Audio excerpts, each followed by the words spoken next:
hospital corridor was so quiet it felt unreal. No alarms, no footsteps, just the low hum of fluorescent lights. Doctors stood frozen as a wounded Navy SEAL commander, still pale from blood loss, forced himself upright. His boots scraped against the floor. Every breath looked like it cost him something. Then he raised his hand, slowly, steadily, in perfect form.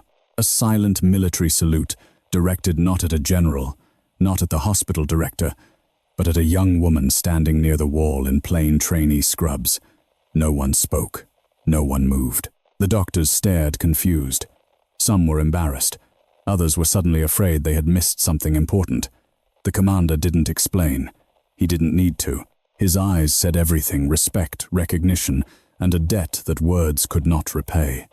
And the trainee, she didn't smile. She didn't react. She simply held his gaze, and the room seemed to hold its breath. Before the story begins, tell us where you're watching from, your city and local time, in the comments. And if you're drawn to stories where silence speaks louder than authority, consider subscribing. This one is worth staying for. Emily Carter learned early that hospitals had their own hierarchy, one that rarely matched competence. Titles mattered. Volume mattered. Confidence, especially loud confidence, mattered more than quiet precision.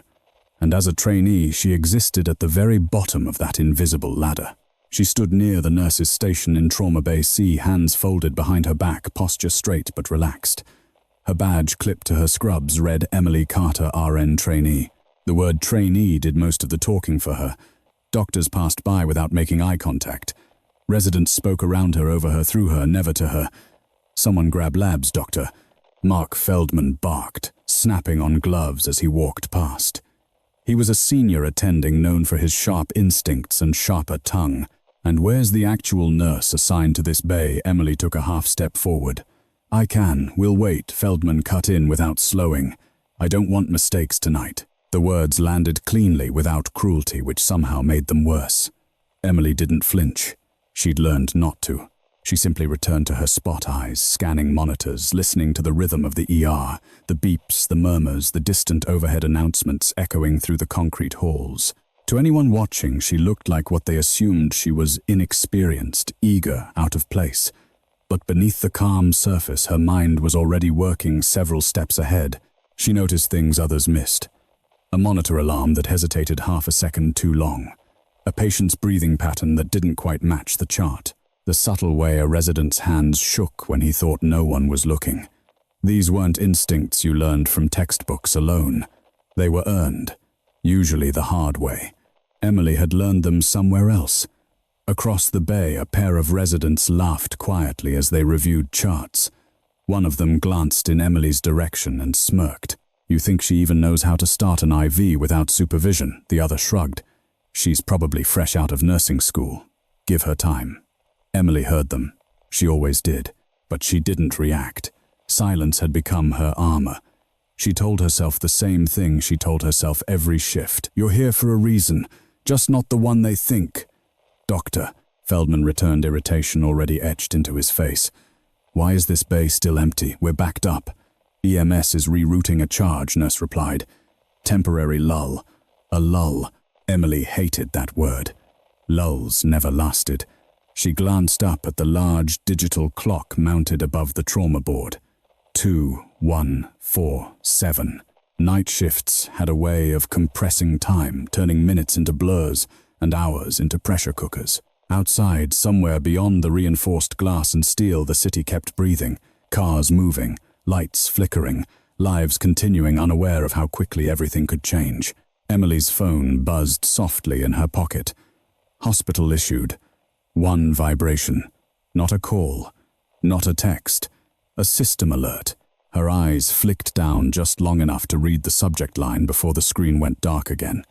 Incoming military medevac priority red. She felt it then, a subtle tightening in her chest. Not fear. Focus. The charge nurse looked up moments later as the overhead speaker crackled to life. Attention ER staff.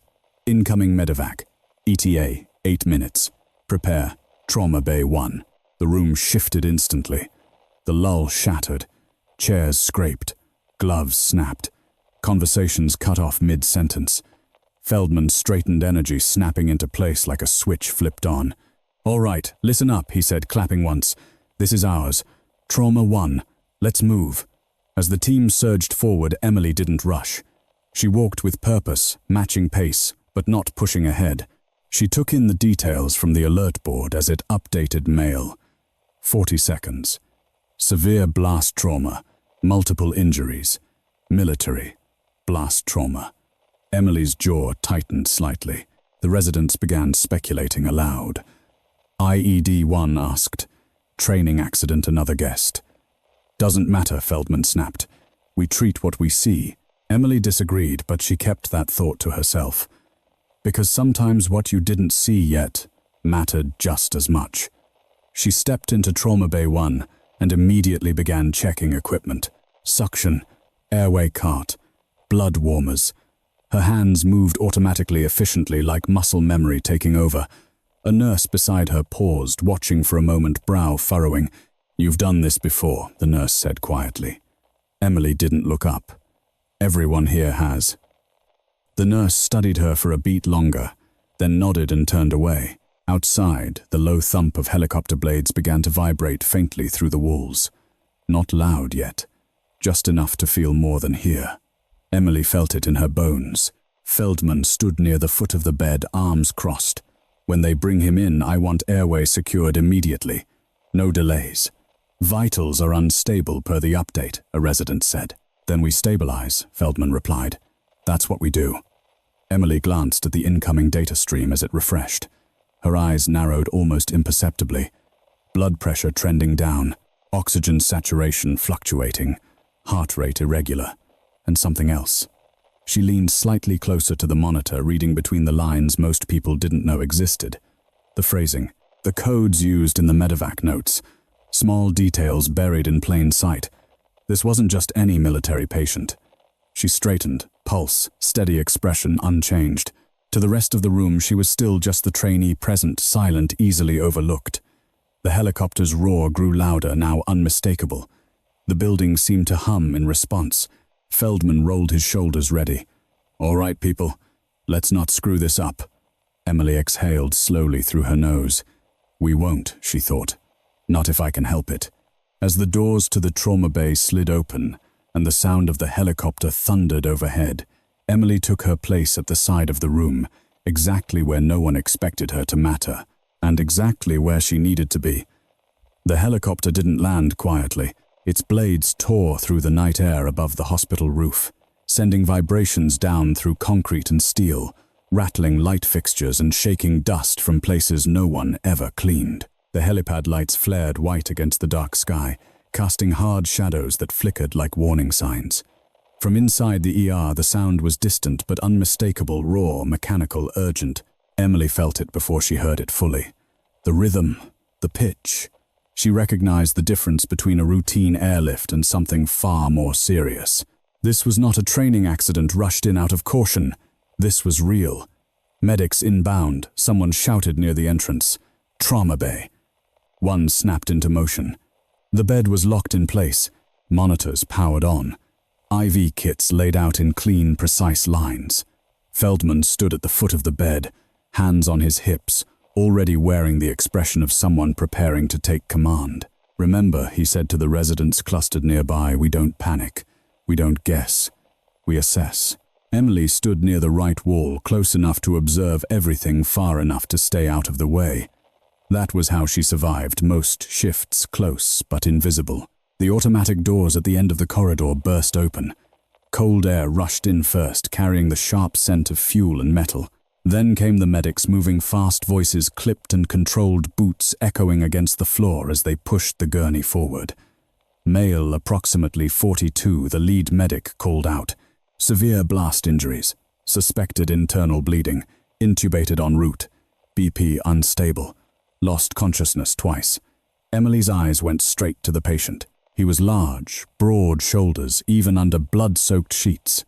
His face was pale beneath the oxygen mask, jaw clenched, as if even unconsciousness hadn't fully released him. There was dried blood in his hair, streaked down his temple, and fresh red seeping through the bandages wrapped tight around his torso. But it wasn't the blood that caught Emily's attention. It was the way the medics moved around him. Efficient, precise, minimal words, no wasted motion. And the way they positioned themselves, subtly protective even now. Military, she thought. And not just any unit. Let's transfer, Feldman ordered. On 3. They moved the patient onto the trauma bed in a single smooth motion. Monitors beeped as leads were attached. Numbers flashed across the screen. Heart rate erratic, blood pressure dropping, oxygen saturation unstable. A resident frowned. That doesn't match the report. They said vitals were improving. Emily noticed it too. In fact, she'd noticed before the resident spoke. The medevac notes had used careful language. Too careful. Not the kind you used when things were straightforward. BP's crashing, another nurse said. We're losing him. Start fluids, Feldman snapped. Get blood ready. Type and cross. Emily leaned a fraction closer to the monitor, eyes flicking from numbers to waveform patterns. Her mind raced, pulling threads together. Blast trauma, yes, but not just external. Something deeper, something compressing. She cleared her throat softly. Dr. Feldman didn't look at her. Not now. She stopped herself from pushing further. Timing mattered.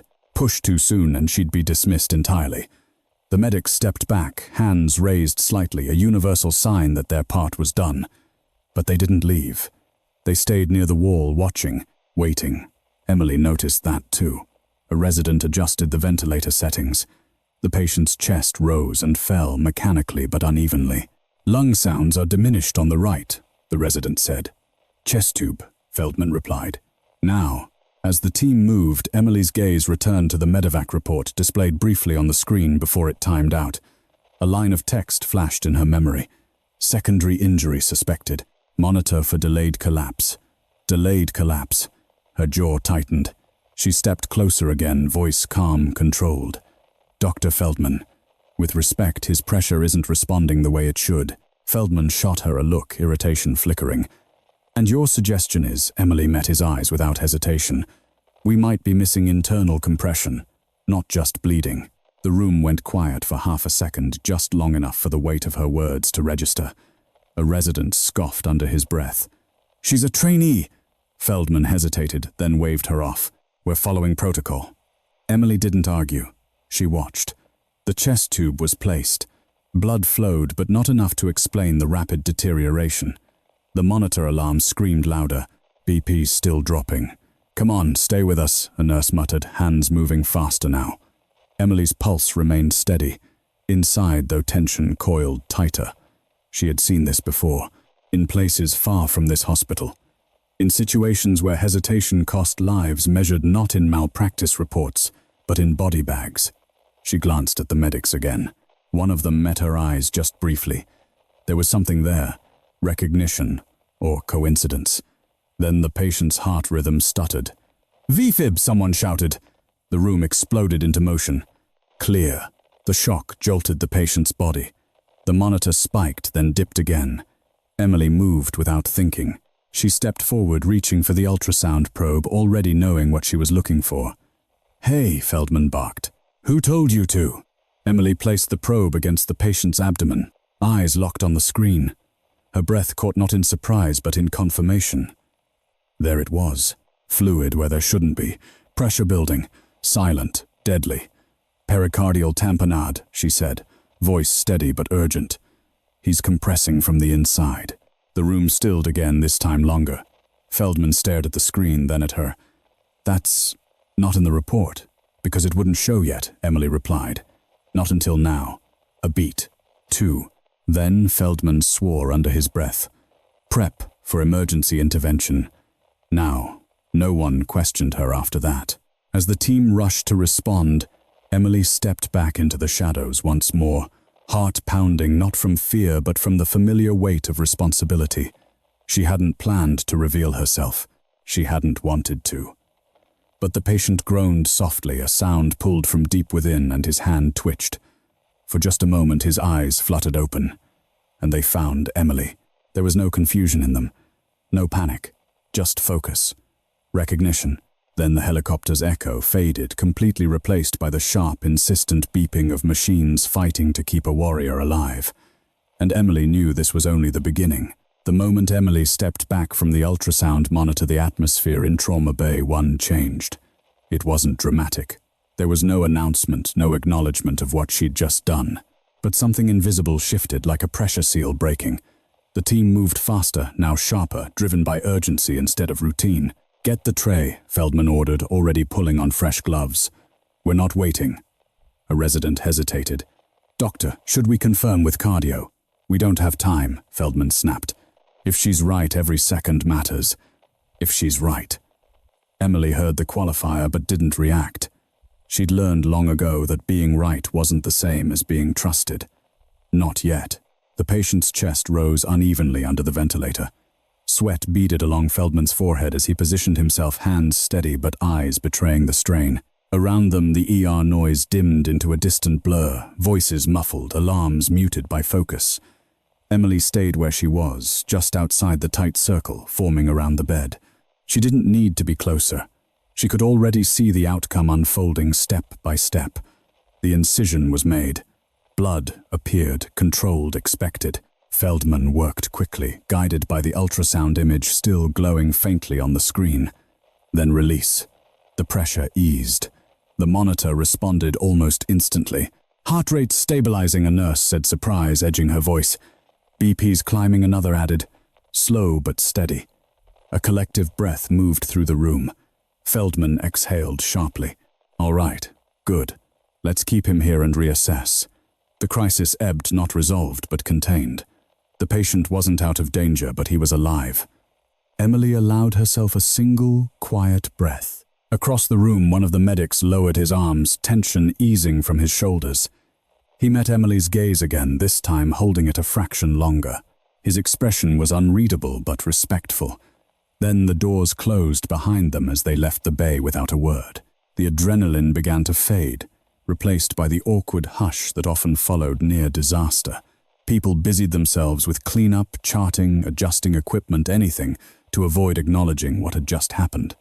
Feldman stripped off his gloves and tossed them into the bin. He turned toward Emily. For a moment it looked like he might thank her. Instead, his jaw tightened. "Where did you learn to read that scan?" he asked. The question wasn't hostile. It wasn't friendly either. It was careful, suspicious. Emily met his gaze evenly. "Experience." Feldman frowned. As a trainee, she nodded once. "Yes, sir." A few residents exchanged glances. One rolled his eyes subtly. Feldman noticed. "All right," he said after a beat. "We'll debrief later. For now, stay available." It wasn't praise, but it wasn't dismissal either. Emily returned to her place near the wall, hands clasped behind her back again, expression neutral. Inside, her thoughts were already racing, not about Feldman, not about the residents, but about the man on the bed, Commander Daniel Reeves. She knew his name now. The chart had updated while everyone else focused on procedures. 43 years old, active duty, no next of kin listed, only a military liaison contact. That alone told her more than most people realized. The patient shifted slightly, a low sound escaping his throat. A nurse leaned in. "He's coming around." Emily watched as Reeves's eyelids fluttered, then opened halfway. His gaze was unfocused at first, drifting across the ceiling lights, the shadows, the moving figures around him. Then his eyes settled. On her. Emily felt it like a physical sensation, a tightening at the base of her neck. She didn't move, didn't step forward. She simply held still, letting him see what he needed to see. Reeves's brow furrowed slightly. Confusion passed across his face, followed by something else. Recognition didn't come all at once. It crept in slow and cautious, like a memory surfacing from deep water. His lips parted. No sound came out. A nurse noticed. "Can you hear me, sir? You're in the hospital. You're safe." Reeves didn't look at her. His eyes never left Emily. His hand twitched weakly against the sheets. Emily resisted the instinct to respond, to step closer, to reassure him in the way she used to. This wasn't the place. Not yet. "Sedation's wearing off," Feldman said. "Keep him calm." Reeves's breathing hitched. He tried to lift his head, immediately failing. Frustration flashed across his face. Emily stepped forward just enough to be within his line of sight without drawing attention. "It's okay," she said softly. Just 2 words. Neutral. Professional. but Reeves reacted as if she'd said far more. His grip tightened on the edge of the sheet. His eyes searched her face with sudden intensity, as if confirming a detail he'd nearly convinced himself was impossible. The room didn't notice. They were watching monitors, charts, numbers. Emily saw everything. She saw the way his jaw set not in pain but in resolve, the way his breathing steadied when she spoke, the way his gaze never wavered again. This wasn't a patient clinging to a familiar face. This was a soldier recognizing someone who had once stood between him and death. Feldman cleared his throat. "All right, people, let's move him to ICU. We'll continue monitoring there." As the bed was prepared for transport, Emily stepped back again, melting into the background just as efficiently as she'd stepped forward earlier. A resident approached Feldman quietly. "You really think she caught that tamponade that fast?" Feldman didn't answer immediately. His eyes followed Emily as she moved to help clear the path for the bed. "She saw something," he said finally. "That's all that matters." The bed rolled toward the ICU doors. Reeves's eyes followed Emily until the last possible second, until the angle made it impossible. Then his eyelids closed. Emily stood still long after the doors shut. She knew what was coming next. Questions, whispers, suspicion, and eventually answers she hadn't planned to give. As the ER settled back into its uneasy rhythm, Emily felt the familiar weight return. The burden of being unseen, the cost of staying silent. She'd broken protocol tonight. She'd stepped out of line. And Commander Daniel Reeves was alive because of it. But survival was only the first chapter. Recognition, real recognition, would come at a price. The ICU was quieter than the ER, but the tension followed them like a shadow. Emily stood just outside the glass wall as Commander Daniel Reeves was transferred onto the ICU bed. The controlled chaos of Trauma Bay 1 gave way to a more measured urgency. Machines humming IV, pumps clicking softly, nurses moving with practiced efficiency. To most people, this was the calm after the storm. Emily knew better. This was the phase where mistakes hid behind relief. Reeves lay motionless, chest rising and falling, with the ventilator color slowly returning to his face. Lines and tubes crisscrossed his body, each one a fragile promise of survival. A cardiac monitor traced a steady rhythm now, no longer frantic but still watched closely. Feldman spoke quietly with the ICU attending, summarizing the events. His voice was clipped clinical, but Emily caught the subtle shift in tone when he mentioned the tamponade. "Caught early," Feldman said. "Could have gone the other way." The ICU attending nodded. "Lucky." Emily's jaw tightened. It wasn't luck, she thought. It was timing. And timing, she'd learned, was something you had to earn. As the team dispersed, Feldman turned and finally addressed her directly. "Emily, stay." The single word carried weight. It wasn't a request. She stepped forward, posture straight. "Yes, Doctor." Feldman crossed his arms, studying her as if seeing her for the first time. "You said you learned that from experience." Where Emily met his gaze. "I've worked trauma before. That's vague. It's accurate." A beat passed. Feldman exhaled through his nose. "You understand why that's not enough?" "I do." Silence stretched between them, thick and uncomfortable. Through the glass, Reeves shifted slightly, a low sound escaping his throat. His vitals remained stable. Feldman glanced at the patient, then back at Emily. "You recognize the signs faster than 2 residents and a senior attending. That doesn't come from clinical rotations." "No, sir." "So again," Feldman said, voice firm but controlled. "Where did you learn it?" Emily hesitated, not because she didn't have an answer, but because answering would open doors she'd spent years keeping shut.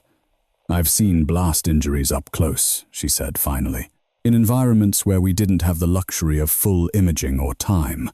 Feldman's eyes narrowed slightly. Military Emily didn't respond. He took that as his answer. Before he could press further, a man in a dark suit stepped into the ICU area, badge clipped to his jacket. He moved with purpose, scanning the room until his gaze locked on Reeves. "I'm here for the patient," the man said quietly. "Lieutenant Commander Reeves." Feldman straightened. "And you are Michael Harris, military liaison." Emily felt the air shift again. Harris glanced at her briefly, then back at Feldman. "How is he alive?" Feldman replied. critical but stable. Harris nodded once, relief flickering across his face. Good. I'll notify command. As Harris turned to leave, Reeves stirred more noticeably. His brow furrowed, breathing deepening. His eyes opened halfway, unfocused at first. Daniel Harris said softly, stepping closer, "You're safe. You're in the ICU." Reeves's gaze drifted, then sharpened. It found Emily immediately. His hand twitched again, fingers curling slightly as if reaching for something just out of grasp. His lips moved. Harris leaned in. "Easy. Don't try to talk." But Reeves tried anyway. A single sound escaped, hoarse, unfinished. Emily took a step forward before she could stop herself. "It's okay," she said quietly. "You're stable." Reeves's eyes locked onto hers with sudden clarity. Whatever fog lingered in his mind, her presence cut through it. His grip tightened on the sheet. His chest rose and fell faster, not in distress but effort. Feldman watched closely. "He's responding to you." Emily felt every pair of eyes in the room shift toward her. She didn't look away from Reeves. She kept her voice even low. "Focus on breathing. You did your part. We've got you now." Reeves's breathing slowed. His eyes never left her face. Harris noticed it too. His gaze moved from Reeves to Emily, curiosity sharpening into something more focused. "You know her?" Harris asked quietly. Reeves blinked once, a deliberate motion. "Yes." Feldman's expression hardened. "Emily," she straightened. "I've met him before." The understatement hung in the air. Harris studied her, now really looked at her. Not at the badge, not at the word trainee. At her posture, her eyes, the way she spoke. Where Harris asked, Emily hesitated again. Through the glass, the ICU hummed on, oblivious to the quiet standoff unfolding. "Overseas," she said. "Several years ago." Reeves's grip tightened again, his jaw clenched as if holding back words he wasn't ready or able to say. Harris exhaled slowly. "That's interesting." Feldman's patience thinned. "If there's a prior relationship, I need to know. For the record." Emily met his gaze. "It won't affect his care. That's not the point." Before the tension could escalate further, Reeves's monitor beeped a warning tone, brief but sharp. His heart rate spiked, then settled again. "All right," the ICU nurse said firmly. "That's enough excitement for one night. He needs rest." Feldman nodded reluctantly. "We'll continue this later." Harris lingered near the bed for a moment longer, then turned to Emily. "We'll talk," he said softly. "Not a question. A promise." Emily watched him leave the door, swinging shut behind him. Reeves's eyes fluttered again. He looked exhausted now, the effort of recognition taking its toll. But before sleep claimed him, his gaze found Emily one last time. This time there was no confusion at all. Only trust, and something heavier. A shared history that didn't belong in this hospital but had found its way here anyway. Emily stepped back, letting the glass separate them once more. She knew the questions were coming, and she knew that silence, her greatest shield, was beginning to crack. By the time Emily left the ICU, the night had deepened into something heavy and still. The hospital halls were quieter now, the earlier rush replaced by a low, constant hum, machines breathing, lights buzzing faintly overhead, footsteps echoing from far-off wings. It was the kind of quiet that invited reflection, whether you wanted it or not. Emily didn't. She walked back toward the ER with measured steps, shoulders squared, expression composed. To anyone passing by, she was just another nurse, ending a long shift. Inside, her thoughts churned. Michael Harris, military liaison. That complicated things. She stopped at the sink near the trauma bays and washed her hands slowly, methodically, as if routine could steady what she felt tightening beneath her ribs. The water was warm. The soap smelled faintly of antiseptic and citrus. A reflection stared back at her from the mirror above the sink. Calm face, tired eyes. No sign of the places she'd been, the nights she'd worked by headlamp and moonlight, the lives she'd held together with nothing but skill and stubbornness. She dried her hands and turned, almost colliding with Dr. Feldman. "Emily," he said, blocking her path. "We need to talk." She nodded once. "Of course." He gestured toward an empty consult room nearby. Inside, the door closed softly behind them, sealing out the rest of the world. Feldman leaned against the counter, arms crossed. "I don't like surprises," he said. "And tonight you were one." Emily met his gaze. "I understand. You recognized a life-threatening condition faster than anyone else in that room. You knew how to calm a high-ranking military patient when he came out of sedation. And now I find out there's a prior connection." Feldman paused. "That raises concerns." Emily didn't argue. "I didn't intend to hide anything." "But you did." She inhaled slowly. "I didn't volunteer information that wasn't relevant." Feldman studied her for a long moment. "That's debatable." Silence settled between them. Emily had learned to live in silence. Feldman clearly hadn't. "You're not who you say you are," he said finally. Emily's lips pressed together. "I am exactly who my badge says I am." Feldman shook his head. "That badge says trainee. But you move like someone who's been doing this for years." Emily didn't respond. "Military medical," Feldman pressed. "Special operations," her gaze flickered just once. Feldman noticed. "I don't need details," he said more quietly. "But I need to know if there's any reason you shouldn't be here." Emily met his eyes squarely. "There isn't." Another pause. "Then why stay a trainee?" Feldman asked. "With your skills, you could be running a unit somewhere." The question struck closer than he realized. Emily looked down briefly, then back up. "Because I wanted a place where lives mattered more than ranks." Feldman didn't have an answer for that. A knock interrupted them. The door cracked open, and a nurse poked her head in. "Doctor." Feldman ICU called. "Commander Reeves is asking for the nurse." "The trainee." Feldman exhaled sharply, rubbing his temple. "Of course he is." Emily straightened. "I'll go." Feldman hesitated, then nodded. "I'm coming with you." The ICU looked the same as before, quiet, controlled, dimly lit. Reeves lay awake now, eyes open, alert despite the lines and tubes anchoring him to the bed. His color was better, his breathing steadier. When he saw Emily, something in his expression shifted. Relief, maybe. Or reassurance. "You should be resting," Feldman said. Reeves ignored him. His gaze never left Emily. "She saved my life," Reeves said hoarsely. The words scraped out rough but unmistakable. Feldman stiffened. "My team saved your life." Reeves shook his head slowly. They followed orders. She saw the problem. Emily stepped closer to the bed. "You need to rest," she said gently. Reeves huffed a weak breath that might have been a laugh. "You always say that." Feldman's eyes snapped to her. "Always." Emily didn't answer. Reeves swallowed, wincing slightly. "I didn't think I'd see you again." "Neither did I," Emily replied. The weight of unspoken history filled the room. Michael Harris appeared in the doorway, arms crossed, watching the exchange. "Well," he said quietly, "this answers a few questions." Feldman turned on him. Care to share, Harris stepped inside, closing the door behind him. Commander Reeves was part of a joint task force in the Middle East 5 years ago. Medical support was unconventional. Emily's jaw tightened. Reeves nodded faintly. "She wasn't just support. She was the reason we made it out." Feldman looked between them, disbelief creeping into his expression. "You're telling me my trainee nurse was operating in active combat zones," Harris finished, "providing trauma care under fire, sometimes as the only medic available." Emily's voice cut in low but firm. "That's enough." Harris met her gaze. "With respect, Emily, the truth is already here."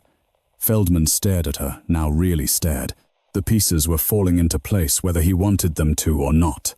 "Why didn't you say anything?" he asked. Emily's answer was immediate. "Because I didn't want to be treated differently." "A beat." "And now?" Feldman asked. She looked at Reeves, then back at Feldman. "Now, it doesn't matter what I want." Reeves shifted, pain flashing across his face. Emily moved instinctively, adjusting his pillow, checking his lines with practiced ease. Her hands were gentle, confident. Reeves watched her, then turned his gaze toward Feldman. "She never wanted recognition," he said. "That was never her mission."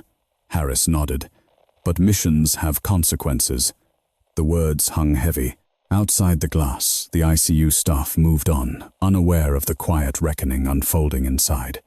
Emily straightened, meeting Feldman's eyes one last time. "I'm here to do my job." Feldman held her gaze, then nodded slowly. "Then do it." But even as he said it, Emily knew something had changed. The silence that once protected her was gone, and what replaced it would test her in ways she hadn't prepared for. Morning crept into the hospital like an intruder that hadn't yet decided whether to announce itself. The ICU lights dimmed automatically as the first hints of dawn filtered through narrow windows high above the floor. Emily stood beside Commander Reeves's bed, charting quietly, her movements economical, precise. Every adjustment she made, every check of a line, every glance at a monitor was done with the same calm discipline that had defined her all night. But the calm was deceptive. Across the room, Michael Harris leaned against the wall phone, pressed to his ear, voice low. "Doctor." Feldman stood near the doorway, arms crossed, watching Emily with an intensity that made it clear sleep had not come easily to him either. Reeves shifted, drawing a shallow breath. His eyes opened clearer than before. Pain still lived in the lines of his face, but the fog had lifted. "You still hovering," he rasped. Emily allowed herself a faint, almost imperceptible smile. "Occupational hazard." He nodded slightly, then winced. "You never did like staying idle." "Neither did you," she replied. Feldman cleared his throat. "Commander, you're stable, but you need rest. Any unnecessary stress," Reeves raised a hand, weakly silencing him. "Doctor, I've been shot at, blown up and stitched together in places you don't want to imagine." "This," he gestured vaguely, "this is manageable." Feldman bristled but said nothing. Reeves's gaze returned to Emily. "They treating you better yet?" Emily didn't answer immediately. She focused on adjusting his IV flow, giving herself a moment. "They're doing their jobs." Reeves huffed softly. "That's not an answer." Michael Harris ended his call and stepped forward. "Daniel, Command wants an update. They're aware of who's here." Emily stiffened almost imperceptibly. Reeves noticed. "They always find out." Harris's expression was careful. "They're sending someone." Feldman frowned. "Someone," senior leadership, Harris said, "given the circumstances." Emily straightened. "That's unnecessary." Harris met her gaze. "You know that's not your call." Reeves watched the exchange closely. "They think they can fix this by showing up," he said quietly. "No," Harris replied. "They think they can control it." The word hung heavy. Emily stepped back from the bed. "Commander, you need rest. I'll be nearby." Reeves caught her wrist gently before she could move away. His grip was weak but deliberate. "Emily," he said, "look at me." She did. His eyes held hers steady despite the pain. "Whatever happens next, don't let them rewrite you." Her jaw tightened. "I won't." He nodded once satisfied and released her hand. Emily moved toward the door, aware of Feldman falling into step beside her. "Emily," he said quietly once they were in the hall, "ICU gossip travels fast. Administration is already asking questions." She nodded. "I expected that." "You could have avoided this," Feldman added. "You could have disclosed earlier." She stopped walking and turned to face him. "Would it have changed how I was treated?" Feldman didn't answer. "That's what I thought," Emily said softly, then continued down the hall. As she reached the nurse's station, she felt it, that subtle shift in the room. Conversations paused. Eyes followed her. Not openly, not rudely, but differently. A resident she'd never spoken to before offered a nod. A senior nurse gave her a long, assessing look, not dismissive this time, but curious. Emily ignored it all. Her phone buzzed in her pocket. Unknown number. She hesitated, then answered. "Carter." "Emily Carter," a voice said. Calm, authoritative, familiar in the way power always sounded the same. "This is Admiral Thomas Keller." Emily closed her eyes briefly. "Yes, sir. I understand you're currently employed at St. Matthew's Medical Center." "Yes, sir." "And that you were involved in the care of Commander Daniel Reeves." "Yes, sir." A pause. Not awkward. Calculated. "You left service without ceremony," Keller continued. "No commendations. No press. No interviews. That was my choice. And yet Keller said your work continues to follow you." Emily leaned against the counter, lowering her voice. "With respect, sir, I'm no longer under your command." "True," Keller replied. "But some actions don't belong to any one chain of command." Emily said nothing. "Commander Reeves insists on seeing you," Keller added. "Privately. With witnesses." Her stomach tightened. "Witnesses, hospital leadership, military representation." Emily understood immediately. They wanted a moment, a scene, a narrative. "I'm here as a nurse," she said carefully. Keller's tone softened slightly. You've always been more than that. The line went dead. Emily stared at the blank screen for a long moment before slipping the phone back into her pocket. Behind her, the nurse's station buzzed back to life. She pushed away from the counter and walked toward the ICU once more, every step measured. Inside the room, Reeves lay awake, eyes fixed on the ceiling. When he heard the door open, he turned his head slightly. "They called you," he said. "Yes. They want a show," Reeves said. "A neat ending." Emily moved to his side. "You shouldn't be worrying about this." He smiled faintly.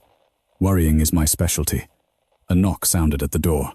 "Doctor." Feldman entered, followed by the hospital director, a tall woman with sharp eyes and a tailored suit that didn't belong anywhere near an ICU. "Commander Reeves," the director said smoothly. "I'm Linda Harrow, Hospital Administration. We're honored to have you here." Reeves didn't respond. She cleared her throat. "We've been informed that you requested a meeting." "Yes," Reeves said. His voice was weak, but his presence filled the room. "I did." He shifted, bracing himself, then slowly, painfully pushed his upper body forward. Alarms chirped softly in protest, but he ignored them. Emily instinctively moved to support him. Reeves raised a trembling hand. The room fell silent, every eye fixed on him as he straightened as much as his injuries allowed. Then, with deliberate precision, he brought his hand to his brow. A perfect military salute.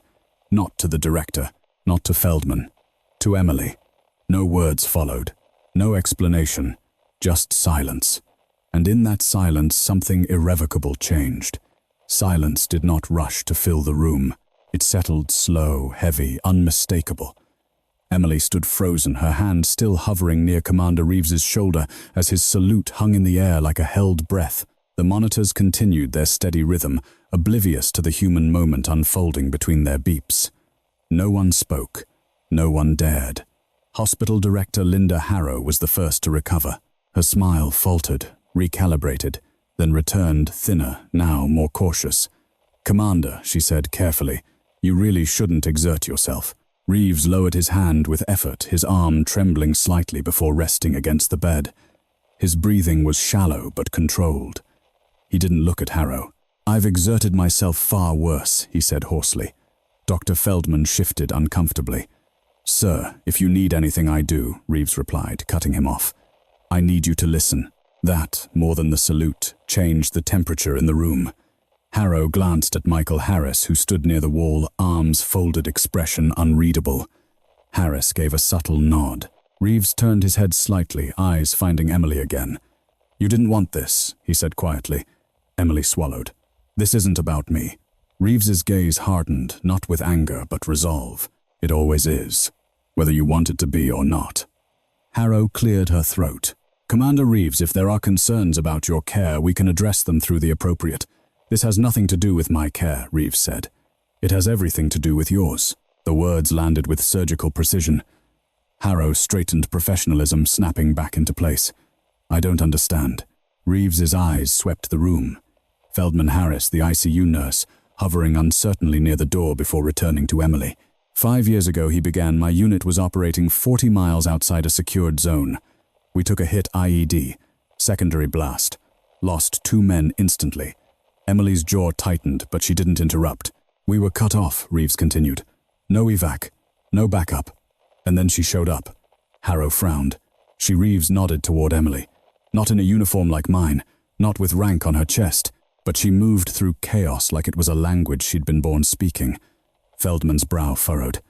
"Emily, she treated shrapnel wounds under fire," Reeves said. "Stabilized a collapsed lung with nothing but a field kit and her hands. She kept my heart beating when it tried to stop." The room felt smaller now, the walls closer. Harrow shifted her weight. "Commander, while that's commendable, I'm not sure how this relates to." "You called her a trainee," Reeves said, voice sharpening. "Your staff did, over and over." Harrow's lips parted, then closed. "Titles are part of our credentialing process."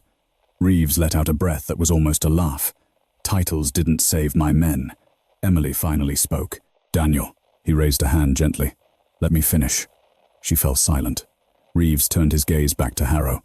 "You see a badge, a word on a lanyard. You decide value from that." Harrow bristled.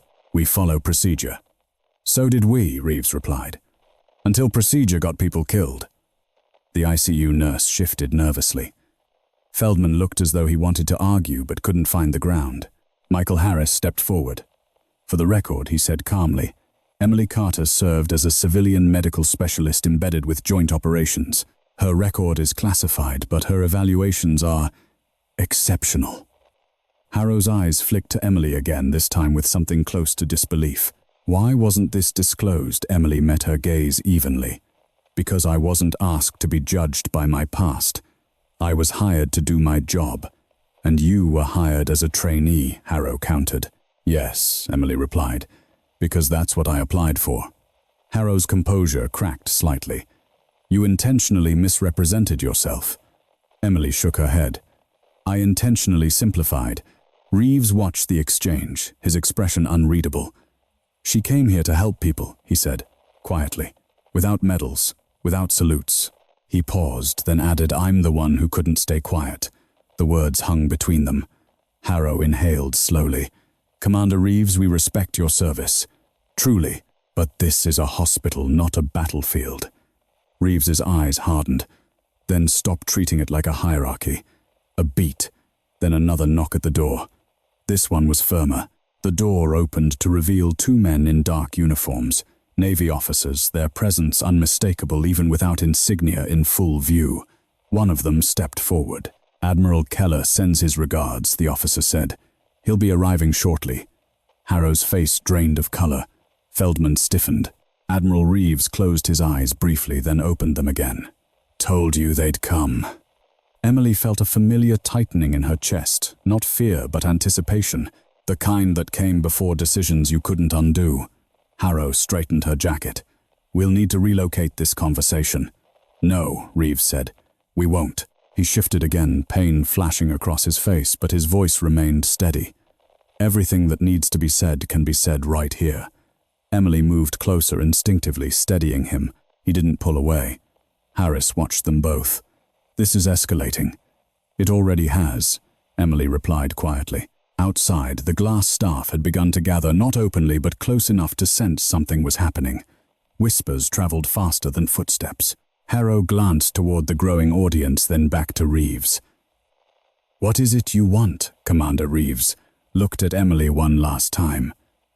I want her to be seen. Emily closed her eyes briefly, then opened them. That's not justice.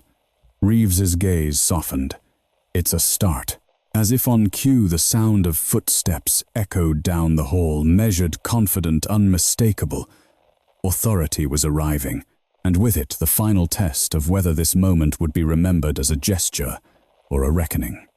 The footsteps grew louder with each passing second. They were not hurried. They did not echo with uncertainty. They carried the weight of command, the kind that did not need to announce itself to be recognized. Conversations outside the ICU glass thinned to whispers, then to nothing at all. Admiral Thomas Keller entered the ICU without ceremony.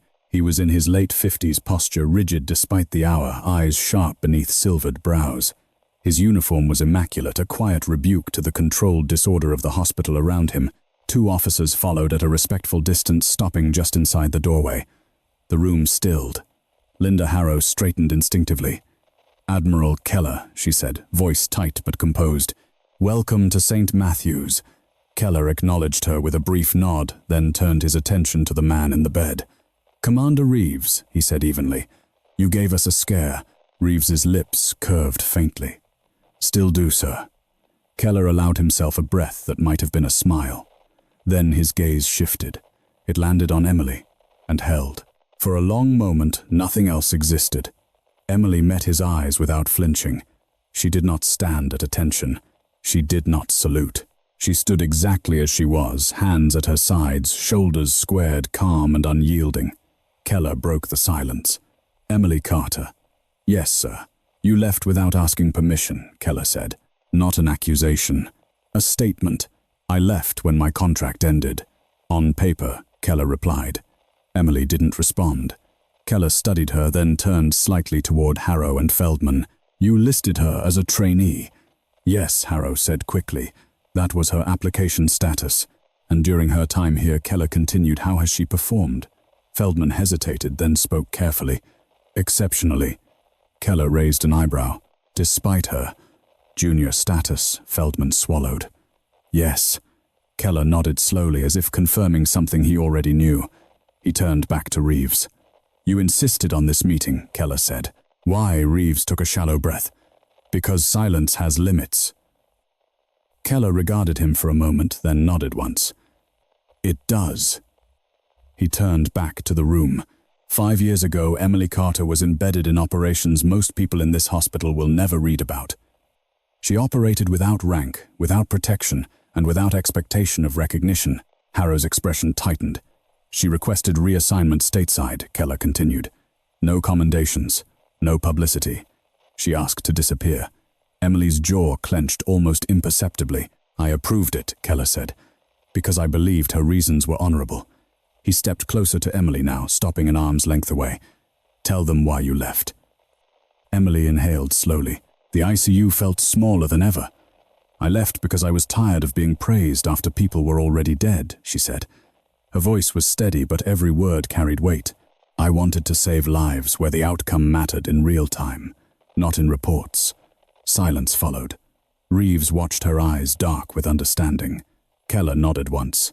She chose anonymity. This hospital accepted her terms. Harrow bristled. With respect, Admiral, we were not informed.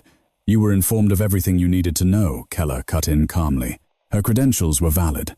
Her performance exceeded expectations. The rest was your assumption. Harrow opened her mouth, then closed it again. Keller turned his gaze toward the gathered staff beyond the glass. I've reviewed preliminary reports. I've spoken to my commander here, and I've observed one undeniable fact. He gestured toward Emily.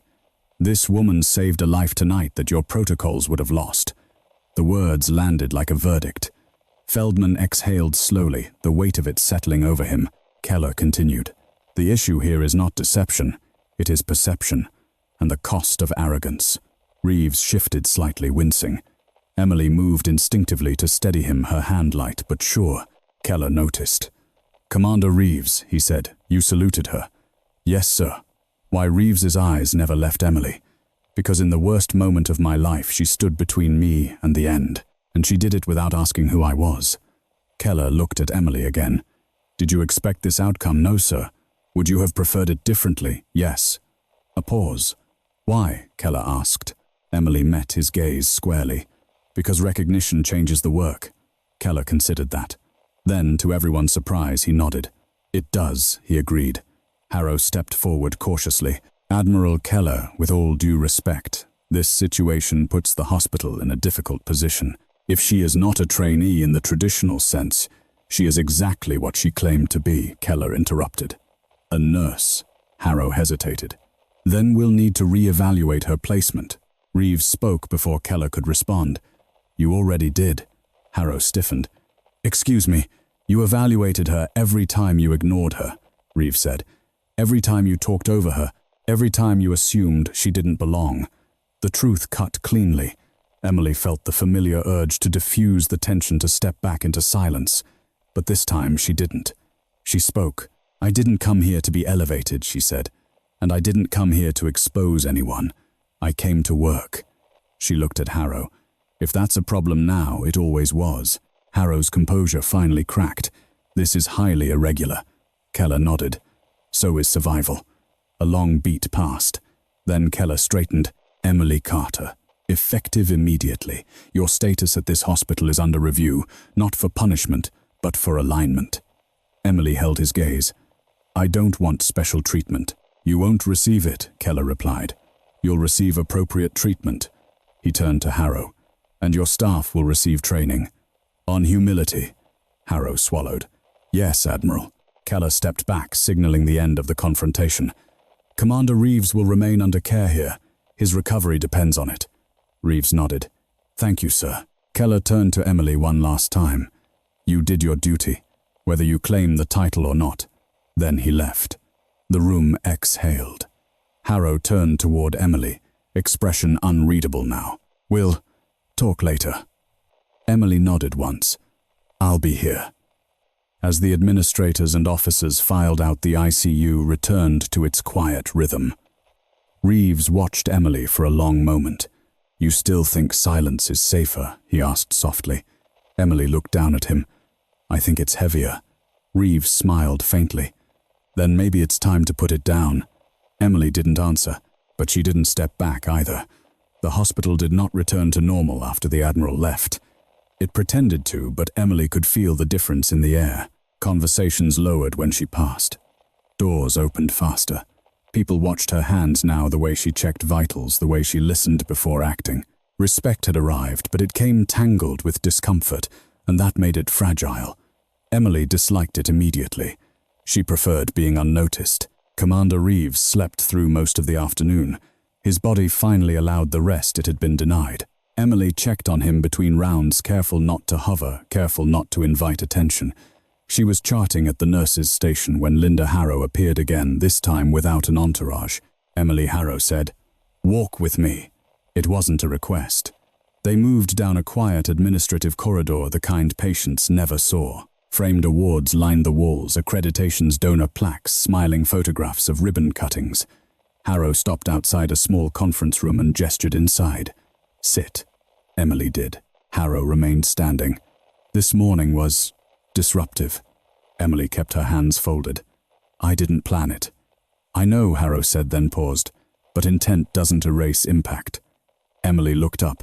"Neither does silence." Harrow's lips tightened. "You put this hospital in a position." Emily's gaze stayed steady.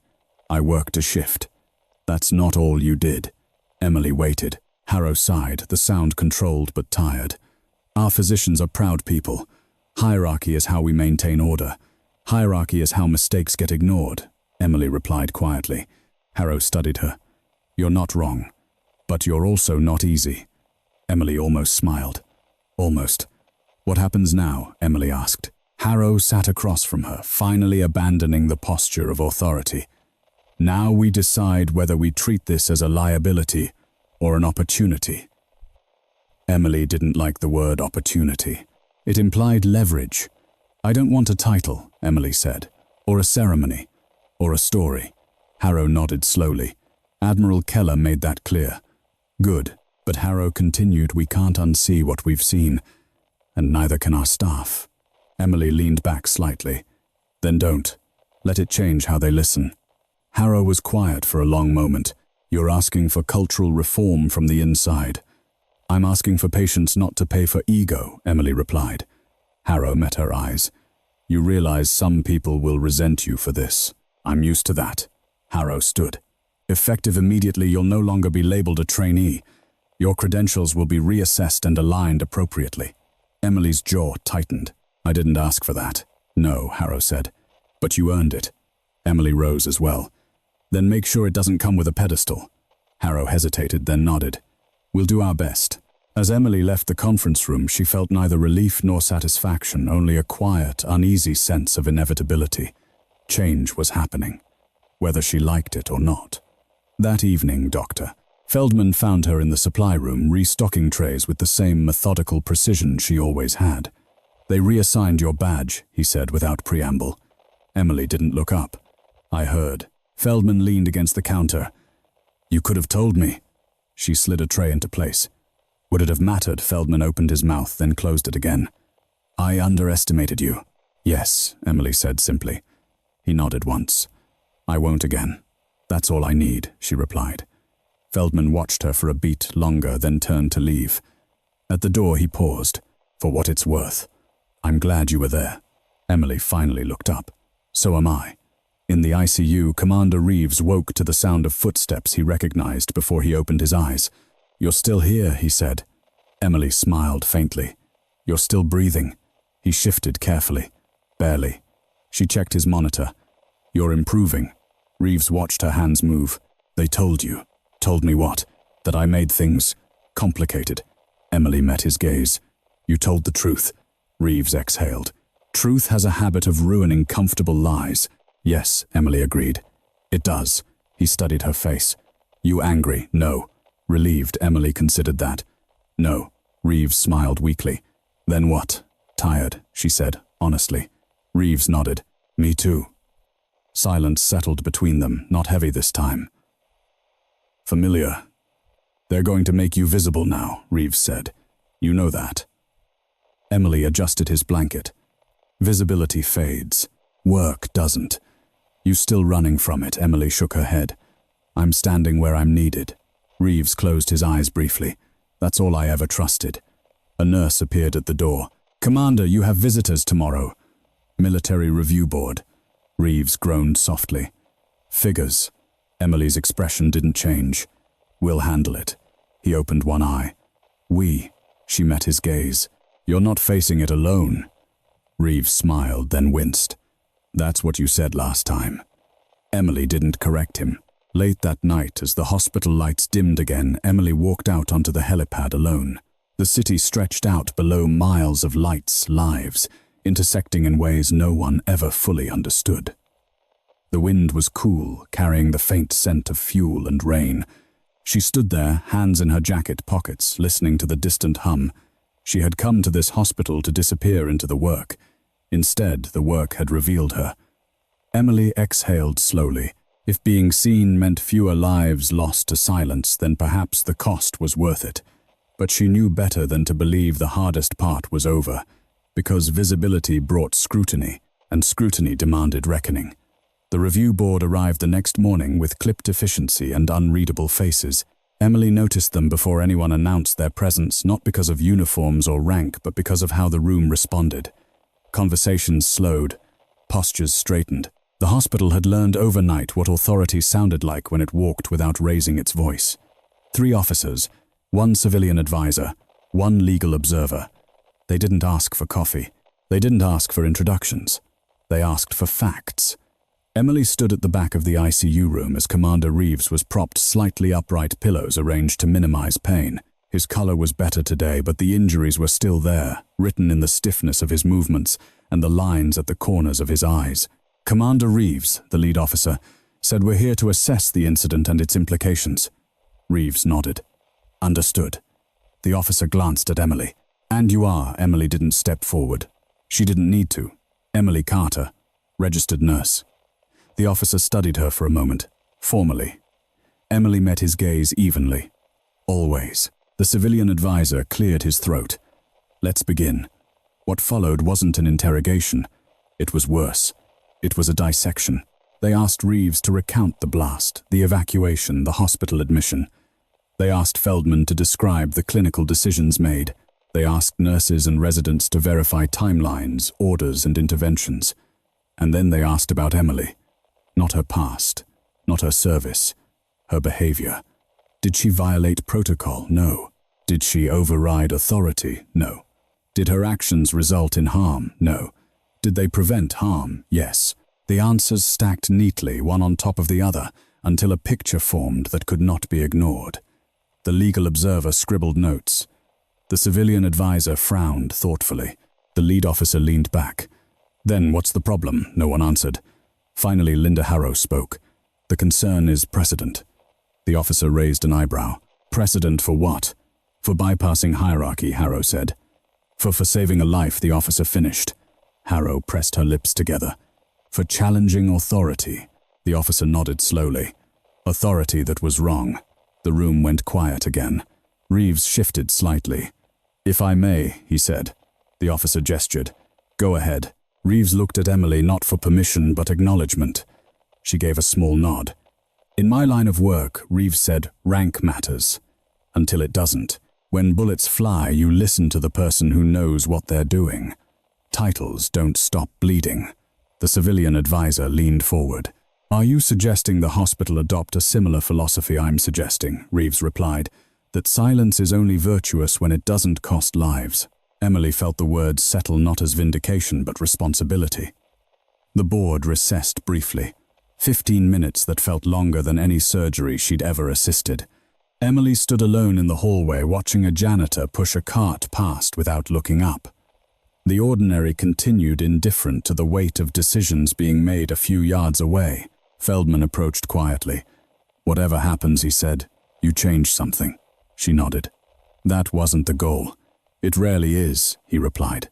The door opened. The board returned. The lead officer spoke. "Our findings are as follows." Emily didn't brace. She listened. No misconduct, no misrepresentation, no breach of ethics. Harrow exhaled slowly. Furthermore, the officer continued, we recommend the hospital review its training culture, particularly regarding deference and communication. Harrow stiffened. That's internal. It's also public, the officer said calmly. Given the involvement of active duty personnel. Reeves closed his eyes briefly. The officer turned to Emily. Miss Carter, your anonymity was your choice. It remains so if you wish. Emily nodded once. But the officer added, your competence is now on record. She felt that land heavier than any reprimand. The board adjourned. No applause, no ceremony, just consequences. By afternoon, the hospital buzzed with a different energy. Mandatory trainings were announced. Policy reviews scheduled. Quiet conversations replaced old assumptions.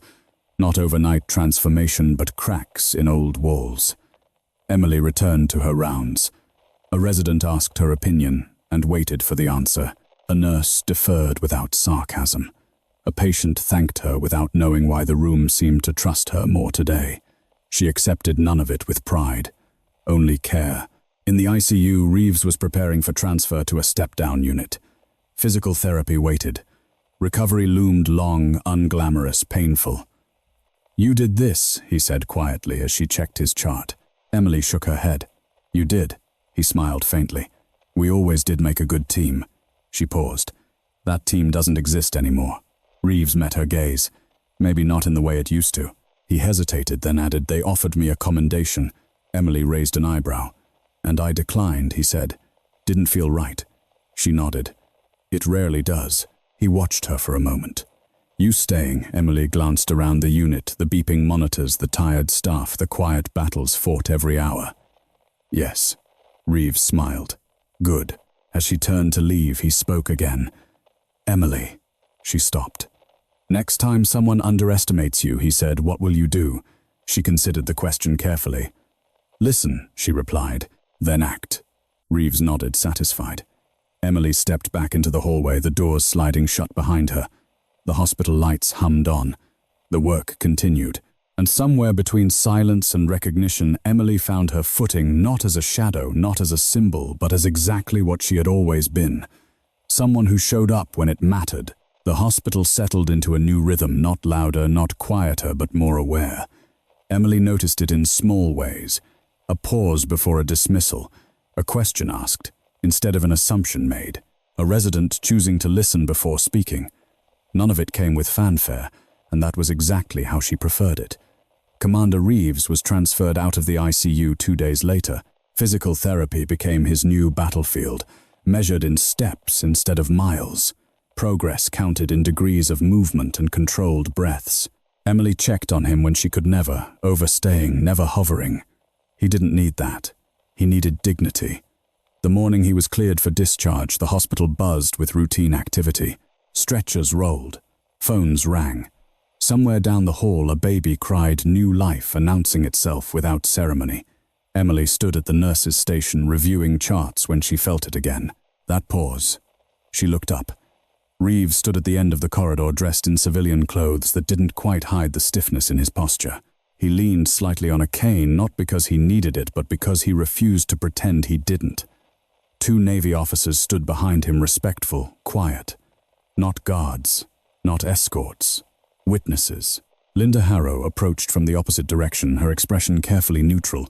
Dr. Feldman followed a step behind, hands clasped. The hallway narrowed.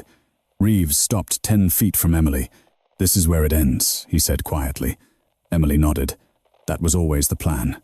Harrow cleared her throat. Commander Reeves, on behalf of the hospital, Reeves raised a hand. This isn't for statements.